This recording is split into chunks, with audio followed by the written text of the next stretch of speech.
Hey, welcome. Come on in. I'd like to share an important concept with you that is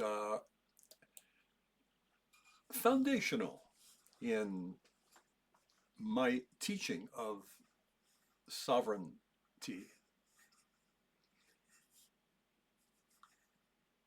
It has to do with the value of inner life and an important distinction that inner life is pre-verbal. Okay?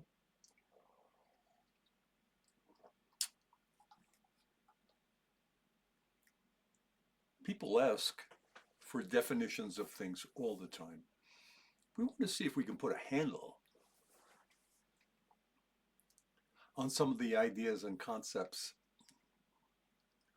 that we live within, around, try to understand our world a little better. And although we understand the world around us, how often do we really lack an understanding of our inner world? So that's why I'm doing this. Okay. As many of you know, I've been a spiritual life coach for many years, especially with people who are really hardened. And of course, people who are very close to the edge of really losing their soul, their immortal soul, you know. People have lost their identities and to many, many, many things. And so for me, down through the years, a kind of synthesis has taken place. So let's talk about the inner life. My understanding is that the inner life exists before language. Now, what does that mean? This means that the inner life is pre-verbal. Think about the infant, thriving, happy, sometimes unhappy. But what's going on? You have awareness, presence, sensation, being, intuition, and direct experience. You see, these things arise before words, before concepts, before interpretation. They're very natural. That infant didn't go away in the inner life sense, although our behaviors have changed and we matured and we grew in many ways and in our connection with our environment. But consider how that newborn has an inner life. The newborn is a person in deep silence, but with a profound inner life.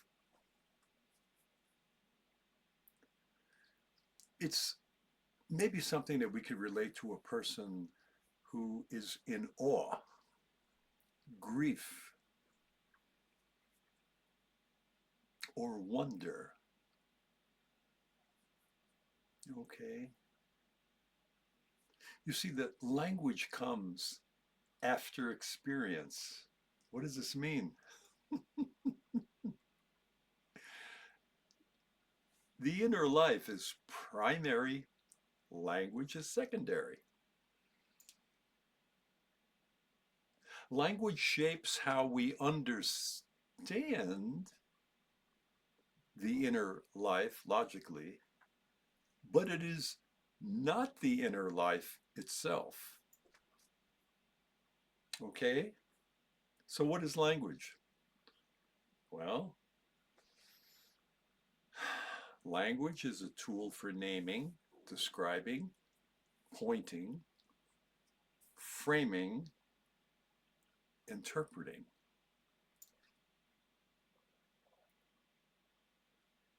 But language can never fully capture the inner life. It only sort of gestures toward it. That's why mystics speak in metaphors, poets speak in images, Christ spoke in parables. I speak in frameworks, maybe, you know, and other tools, resources that we might solicit from time to time may speak in various distinctions, disciplines of sorts. And you know, we're all trying to point to something that cannot be contained in words. Now, we have another word. And if you've lived a while, this particular word has a lot to do with our bearing and our relationships. The word is interpretation.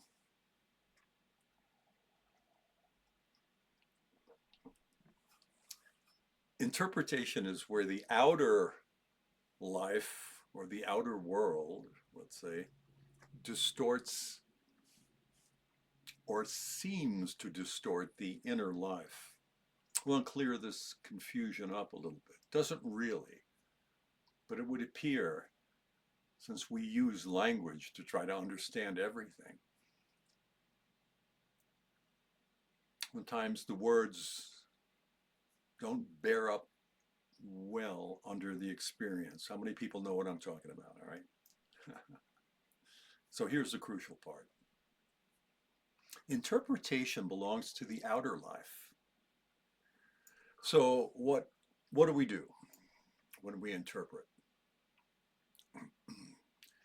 When a person interprets their inner experience through fear, identity, trauma, conditioning, ego, comparison, shame, the inner life becomes distorted in our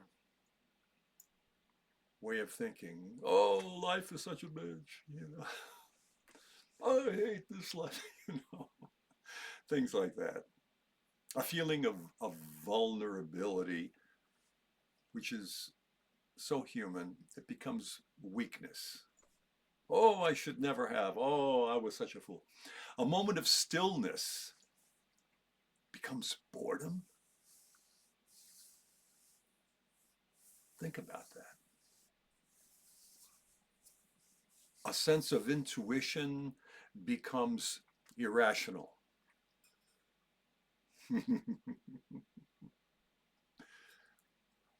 Man, that intuition,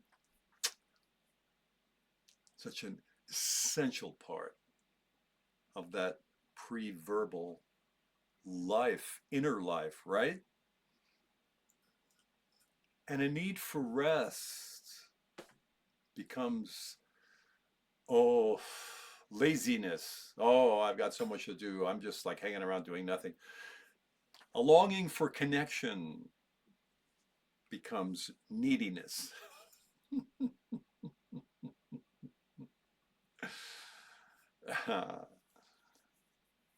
You know, the inner life speaks to truth, doesn't it? You know, the outer life misinterprets it.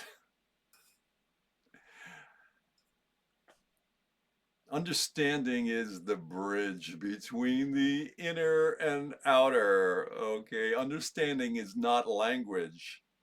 Understanding is not interpretation, it's understanding. You know, when you're looking up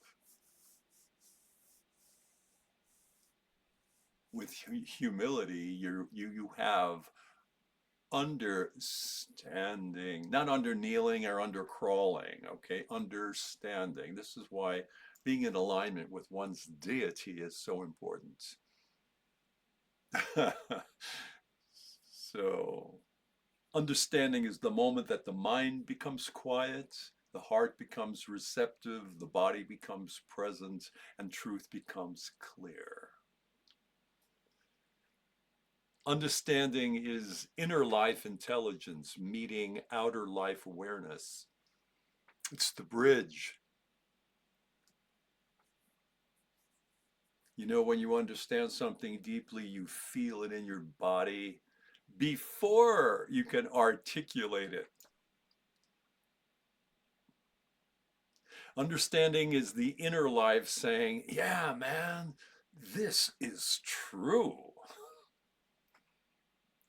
So, how come most people like they don't recognize the inner life? They don't realize that it's there. We kind of take it for granted, don't we? Why? Because we often confuse language with truth, interpretation with reality, identity with dignity, reaction with clarity, and emotion with meaning.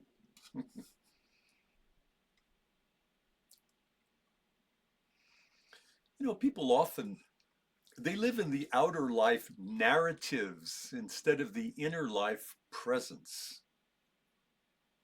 That's a cool word, isn't it? Talk a lot about it in the videos that I'm doing. So visit and watch, pray, you know. And you know, in a sense, that's why I think the work that I'm doing these days and offering, I think, is important. You know, my hope has always been and is now to teach people to distinguish presence from fear, dignity from identity, clarity from reaction, compassion from vengeance, and sovereignty from codependency. Yeah, these distinctions help people recognize the inner life beneath the noise. Why? Because the inner life speaks a different language.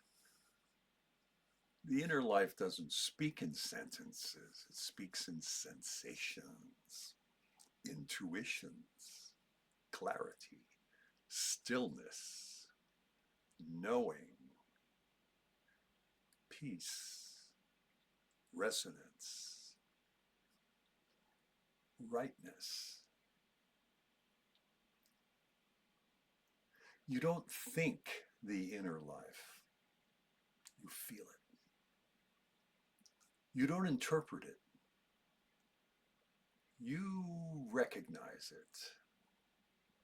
You don't construct it, you return to it.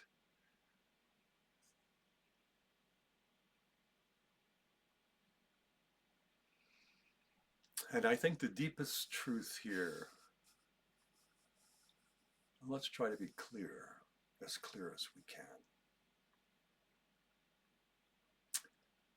Language describes the inner life, interpretation distorts the inner life, understanding reveals the inner life, but the inner life itself is beyond all three.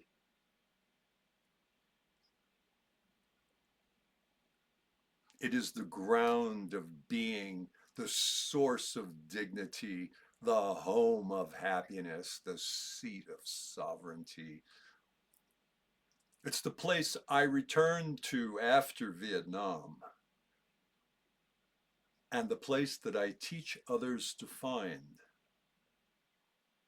Okay? Yes. And in many ways, we have all been in the bloody fields of battle, haven't we? uh, okay. I'm so glad you took the time to visit with me. I hope that some of the things I've mentioned might, stimulate some thinking on your side of the venue. And as always, I say, return. Yes, and remain in peace.